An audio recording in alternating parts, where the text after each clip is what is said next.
Thank you Jesus. Praise the Lord. ಕರ್ತನೆಲ್ಲ ಪ್ರೀತಿಯ ದೇವರ ಮಕ್ಕಳೇ, ಮತ್ತೊಂದಾವರ್ತಿ ಬೆಳಗಿನ ಜಾವದಲ್ಲಿ very good morning all of you. ಈ ಬೆಳಗಿನ ಜಾವದಲ್ಲಿ ನಮ್ಮ ರಕ್ಷಕನ ಯೇಸು ಕ್ರಿಸ್ತನ ಕೊಟ್ಟಂಥ ವಾಗ್ದಾನ ವಚನ ನೋಡಿಕೊಳ್ಳೋಣ. ಆದಿಕಾಂಡ 8ನೇ ಅಧ್ಯಾಯ 1ನೇ ವಚನ. The book of Genesis chapter 8 words 1. ಇಲ್ಲಿ ದೇವರ ವಾಕ್ಯ ಹೇಳುತ್ತದೆ, ಆದರೆ ದೇವರು ನೋಹನನ್ನು ಮರೆಯಲಿಲ್ಲ.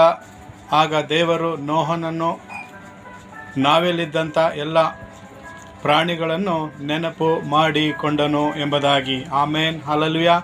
ಕರ್ತನಲ್ಲಿ ಪ್ರೀತಿಯ ದೇವರ ಮಕ್ಕಳೇ, ಜಲಪ್ರಳಯ ಬಂದಿದಾಗ ದೇವರು ನೋಹನಿಗೆ ಅಪ್ಪಣೆ ಕೊಟ್ಟಿದ್ದರು ನಾವೆಲ್ಲಿರುವುದಕ್ಕಾಗಿ. ದೇವರು ಆತನಿಗೆ ಹೇಳಿದಾಗ ನೋಹನು ದೇವರು ಹೇಳಿದಂತೆ ಕೇಳಿದಾಗ ದೇವರು ಆತನನ್ನು ಮರೆಯಲಿಲ್ಲ.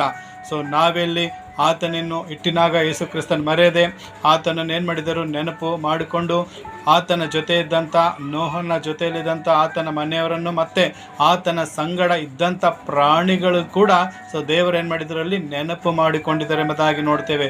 ಕರ್ತನಲ್ಲಿ ಪ್ರೀತಿಯ ದೇವರ ಮಕ್ಕಳೇ, ನೀತಿವಂತನಾಗಿ ನೋಹನು ದೇವರ ಆಜ್ಞೆಗಳಿಗೆ ಆತನ ವಿಧೇಯನಾಗಿದ್ದಾಗ ದೇವರು ಆ ನೋಹನನ್ನು, ಆತನ ಕುಟುಂಬ ಮತ್ತು ಆತನ ಜೊತೆ ಇರುವಂಥ ಎಲ್ಲ ಪ್ರಾಣಿ ಪಕ್ಷಿಗಳನ್ನು ಕೂಡ ದೇವರು ರಕ್ಷಿಸಿದರು ಎಂಬುದಾಗಿ ನಾವು ನೋಡ್ತೇವೆ. ಇವತ್ತು ಕರ್ತನಲ್ಲಿ ಪ್ರೀತಿಯ ದೇವರ ಮಗನೇ, ದೇವರ ಮಗಳೇ, ನೀನು ಕೂಡ ಯೇಸು ಕ್ರಿಸ್ತನ ಮಾತಿಗೆ ವಿಧೇಯನಾಗಿ ಆತನು ಹೇಳಿದಂತೆ ನೀನು ನಡೆದಿದಾಗ ದೇವರು ನಿನ್ನನ್ನು, ನಿನ್ನ ಮನೆ, ನಿನ್ನ ಕುಟುಂಬ, ನಿನ್ನಲ್ಲಿರುವಂಥ ಪ್ರಾಣಿಗಳು ಕೂಡ ಆತನು ಎಂದಿಗೂ ಮರೆಯೋದಿಲ್ಲ.